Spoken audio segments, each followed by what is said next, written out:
একাকিত্বের লাইফটাকে আমরা এনজয় করতে পারি কেমন করে? অনেকে আমাকে মেসেজ দেয় যে আমার এত একা একা লাগে হুজুর, মনে হয় যে মাঝে মাঝে আমি আত্মহত্যা করে ফেলি, মাঝে মাঝে মনে হয় যে আমি মরে যাব, সুইসাইড করে ফেলবো। মানুষ আসলে যখন খুব বেশি একা হয়ে যায়, মানুষ খুব অন্যায় জড়িয়ে পড়ে, অনেক কষ্টে জড়িয়ে পড়ে।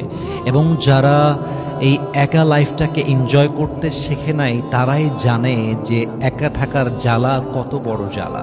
নাম্বার ওয়ান, যদি আপনি এই একা একা জীবনটাকে এনজয় করতে চান, আপনার জীবনের এই একাকিত্বটাকে আল্লাহর পক্ষ থেকে আসা একটা রহমত হিসেবে অ্যাকসেপ্ট করেন।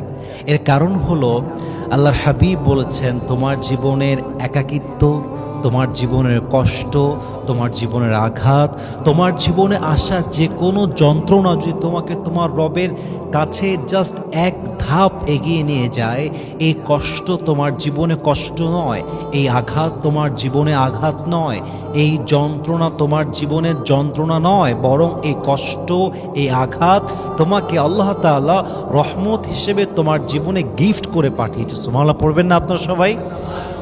অতএব accept your loneliness as a mercy from your Lord. After that, you can enjoy your loneliness life. আপনি যখন নিজের জীবনের একাকিত্বটাকে আল্লাহর রহমত হিসেবে নিতে পারবেন, তখন আপনার যেই একা একা লাগে, আপনার যে মাঝে মাঝে মনে হয় কেউ আপনার সঙ্গে নেই, কষ্ট যে আপনার খুব বেশি ফিল হয়, এই কষ্টটা কমায় দিবে একজন, বলেন সবাই তিনি কে? এবং মাথায় রাখবেন, আল্লাহর হাবিব সাল্লাল্লাহু আলাইহি ওয়াসাল্লাম তিনিও একটা লম্বা সময় পর্যন্ত একা একা ছিলেন। তার বাবা ছিল না, মা ছিল না, ওয়াইফ ছিল না, দীর্ঘ লম্বা সময় যাবৎ তিনি একাকিত্বের মাঝেই ছিলেন। বরং আমি তো বলি, অনেক সময় একা একা থাকার মুহূর্তে বান্দা আল্লাহর এত নিকটবর্তী হয়ে যায় যে মানুষটার অনেক বন্ধু, অনেক ভালোবাসার মানুষ, ওই মানুষটা আল্লাহর ততটা কাছে যেতে পারে না। ঠিক কিনা বলেন সবাই আপনারা? এজন্য আল্লাহর এই একাকিত্বের যে মুহূর্তটা আল্লাহ আপনাকে দিয়েছেন, এই একাকিত্ব মুহূর্তটাকে আল্লাহ রহমত হিসেবে অ্যাকসেপ্ট করবেন, বলেন সবাই ইনশাআল্লাহ। এবং সবচেয়ে বড় বিষয় কি জানেন? এটা রহমত এই জন্য যে মাঝে মাঝে একা থাকা উত্তম বেঈমানের সঙ্গে থাকার চাইতে, মাঝে মাঝে একা থাকা উত্তম বিশ্বাসঘাতকের সঙ্গে বাঁচার চাইতে। ইভেন আমার কাছে মনে হয় যে একজন মানুষ ন্যাংরার সঙ্গে বাঁচতে পারে, ঘোড়ার সঙ্গে বাঁচতে পারে, একজন মানুষ অন্ধের সঙ্গে বসবাস করতে পারে, কিন্তু একজন মানুষ কখনো বেঈমান গাদ্দারের সঙ্গে আজীবন বাঁচতে পারে না। ঠিক কিনা বলেন সবাই আপনারা? কবি লিখেছেন, খুব সুন্দর একটা কবিতা আমার মনে পড়ে গেল।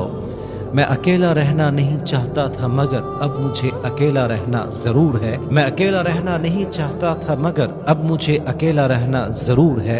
गद्दार के साथ जीने से अकेला जीना बेहतर है। दिल तो हमेशा ये कहता है कि तुझे कोई ना कोई सहारा ज़रूर चाहिए। दिल तो हमेशा ये कहता है कि तुझे कोई ना कोई सहारा ज़रूर चाहिए। फिर मैं अपने आप से पूछता हूँ कि तुझे धोखा दोबारा क्यों चाहिए। What an amazing words it is! কত মারাত্মক কথা এটা। উনি বলেন যে আমি কখনো একা থাকতে চাই নাই, কিন্তু আমার মনে হচ্ছে আমাকে একা থাকতে এখন অবশ্যই হবে। কারণ আমার মন তো মাঝে মাঝে আমাকে বলে, তোর তো একজন সঙ্গীর দরকার, একজন পার্টনার দরকার। ঠিক তখনই আমি আমার মনকে জিজ্ঞেস করি, তোর বেঈমানি আবার কেন দরকার, তোর বিশ্বাসঘাতকতা কেন দরকার? এর মানে হলো মাঝে মাঝে একা থাকা উত্তম বেঈমানের সঙ্গে থাকার চাইতে, মাঝে মাঝে একা একা থেকে আল্লাহর সঙ্গে সম্পর্ক গড়া উত্তম গাদ্দারের সঙ্গে বাঁচার চাইতে। ঠিক কিনা বলেন আপনারা? এজন্য আল্লাহর দেওয়া একাকিত্বের মুহূর্তকে এনজয় করবেন, নাম্বার ওয়ান। নাম্বার টু, একা একা যখন লাইফে থাকবেন না, একটা জিনিস ভুলবেন না, সেটা হচ্ছে আল্লাহর কাছে দোয়া করা ভুলবেন না। আল্লাহকে বলবেন, আল্লাহ তুমি তো জানো আমি কত একা, আল্লাহ তুমি তো জানো যে আমার এই পৃথিবীতে তুমি ছাড়া আর কেউ নাই। আল্লাহ আমি যাদেরকে সবচেয়ে বেশি ভালোবেসেছি, সবচেয়ে বেশি মায়া করেছি, সবচেয়ে বেশি বিশ্বাস করেছি, এরাই আমাকে আঘাত দিয়েছে, তারাই বেঈমানি করেছে, তারাই আমাকে ছেড়ে চলে গিয়েছে। আল্লাহ তুমি ছাড়া আমার কেউ নাই, আল্লাহ তুমি আমাকে দয়া করো, আল্লাহ তুমি আমার একাকিত্বের জীবনটাকে যেন আমি এনজয় করতে পারি সেই তৌফিক আমাকে দান করো। আল্লাহ তুমি আমাকে তোমার কাছের বান্দা হিসেবে কবুল করো। আল্লাহ আল্লাহ তুমি আমার জীবনের প্রত্যেকটা কষ্টকে হালকা করে দাও। এভাবে যদি দোয়া করতে পারেন, দেখবেন এমন একটা দিন আসবে আল্লাহ আপনার দোয়া কবুল করবে এবং আপনার মনের যত আঘাত, যত জ্বালা, সমস্ত আঘাতকে আল্লাহ তাআলা নিজের রহমতের হাত দিয়ে দূর করে দেবে। বলেন সবাই সুবহানাল্লাহ। অতএব আল্লাহর কাছে দোয়া করবেন, keep making সাপ্লিকেশন to your Lord, never forget, ভুলবেন না আল্লাহর কাছে দোয়া করাটা ভুলবেন না। 3 নাম্বার, দেখেন একাকিত্ব হচ্ছে 2 প্রকার, এক হচ্ছে ফিজিক্যালি আর এক হচ্ছে মেন্টালি। ফিজিক্যালি মানে কি, সমাজ একদিকে কিন্তু আপনি আপনার রুমে একা আছেন, এটা হচ্ছে শারীরিকভাবে একা হওয়া। আরটা হচ্ছে মেন্টালি একা হওয়া, যেমন আপনি বাজারে ঘুরতেছেন তবু আপনার মনে হচ্ছে আপনার কেউ নাই, কারণ কি হাজার মানুষের ভিড়ও আপনার আপন মানুষ কেউ নাই। কথা কি বোঝা যায় নাকি যায় না? ফিজিক্যালি একা মানে আমি আমার রুমে একা আছি, আসলে কেউ নাই।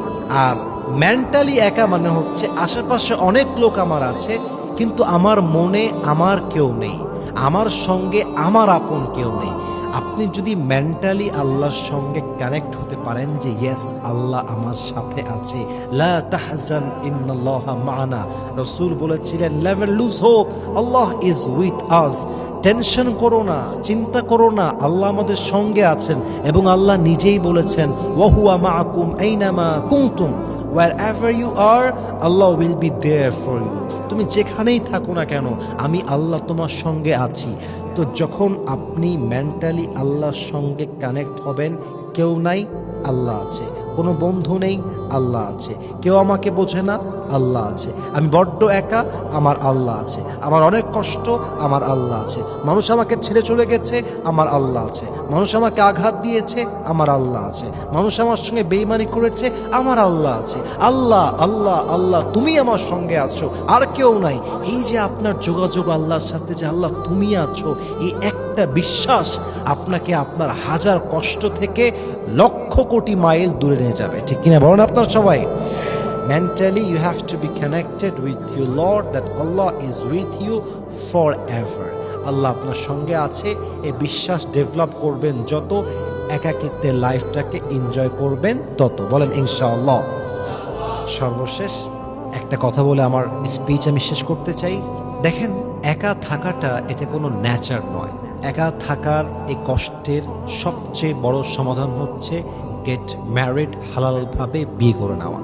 যতক্ষণ পর্যন্ত আপনি হালালভাবে বিয়ে না করবেন আপনার একাকিত্বের কষ্ট দূর হবে না। কারণ দেখেন, আপনি পৃথিবীর সব জায়গায় ফাইট করতে পারবেন কিন্তু আল্লাহর দেওয়া যেই নেচারটা আছে ওইটার সঙ্গে আপনি ফাইট করতে পারবেন না। যেমন আপনার পেটে ব্যথা হয়েছে, আপনার ওয়াশরুমে যাওয়া লাগবে, এটা হচ্ছে আল্লাহর দেওয়া নেচার।